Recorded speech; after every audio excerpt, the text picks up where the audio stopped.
Damien Gérardin, bonjour. Salut à tous. Bienvenue donc sur flysurf.com pour nous présenter ton petit bébé niveau wing qui va sûrement changer un petit peu notre façon de naviguer et de voir un petit peu le sport. Est-ce que tu peux nous en parler? Carrément, j'ai la Super Wing X derrière moi.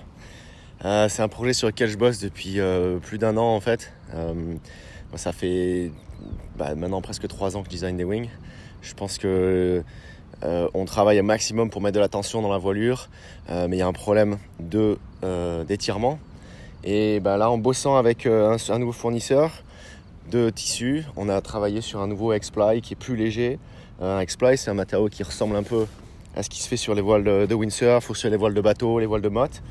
Et c'est un tissu qui est super rigide en fait, qui est aussi très léger. Et là, ça change complètement la navigation. La voile, elle est parfaitement tendue, il n'y a pas de déformation, il n'y a absolument pas de bruit quand tu rides, il n'y a pas du tout de flutter, de façaillage. Et ça fait un ride qui est hyper direct. Et franchement, ça change tout. C'est ce que tu viens de dire. Le feeling en navigation de cette wing, elle est juste incomparable avec tout ce qu'on a eu avant. Et là, c'est vraiment top.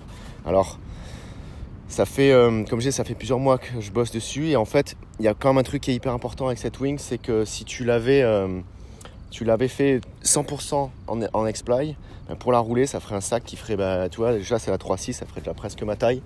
La 6 mètres, ça serait vraiment plus grand. Donc en fait, on a quand même le fall strip au milieu. Donc ça, on a un brevet qui est en train de se déposer. Ça permet de plier la wing en deux avant de la rouler, parce que comme ça, tu roules le X-Ply.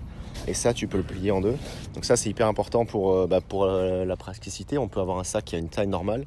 Parce que nous, on n'est pas des windsurfers, on n'a pas des mâts, des wishbones, des machins comme ça. Donc là, on a un petit sac. C'est hyper facile à transporter. Et non, franchement, ce qui est vraiment important avec cette aile, c'est la façon dont ça va rider. Ça change tout. C'est hyper direct. Je le redis un peu là, mais c'est hyper silencieux aussi.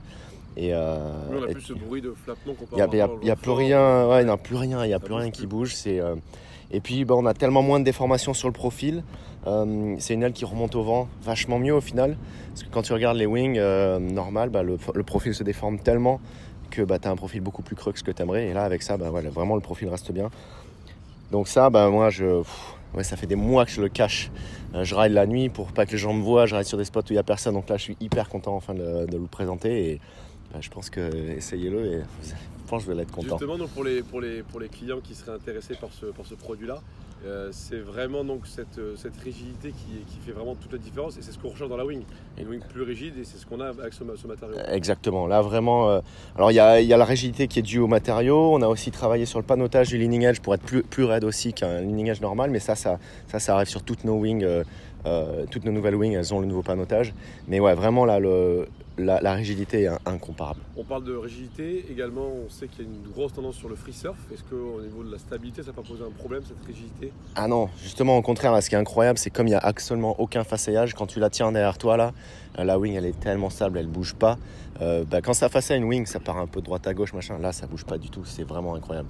Comment t'es venu l'idée de remplacer on va dire, le speed traditionnel par ce matériau qui ressemble un petit peu à ce qu'on voit sur les voiles de windsurf d'ailleurs donc... Ouais, complètement. En fait, c'est vraiment... j'avais l'impression d'arriver un peu aux limites de ce qui était possible à faire avec du spi. J'ai rajouté plein de renforts, plein de coutures et ça marche bien, tu vois, vraiment là, c'est une énorme différence entre les wings où on avait les coupes, les bandes de tissu dans cet axe-là par rapport à celle que j'appelle verticale. Donc vraiment avec les coutures verticales, on a beaucoup progressé, mais je trouvais que c'était pas encore parfait. Et puis pour moi vraiment une aile, quand tu la tiens justement comme tu parlais, quand tu sors, tu es comme ça derrière et elle bat, t'as un drapeau derrière toi. Pour moi c'est pas acceptable, tu vois, c'est vraiment important que quand même on navigue pas des drapeaux quoi. Normalement on a une voile. Alors, les bateaux ça bouge pas, les poches à voile, même les kites quand ils sont en l'air, il y a rien qui façaille.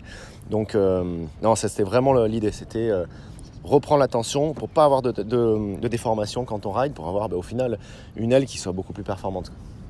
Et Damien, merci beaucoup. Maintenant, on a hâte d'aller l'essayer et de se rendre compte de tout ça. Évidemment, disponible sur flysurf.com, bien sûr. Sur flysurf.com et allez l'essayer.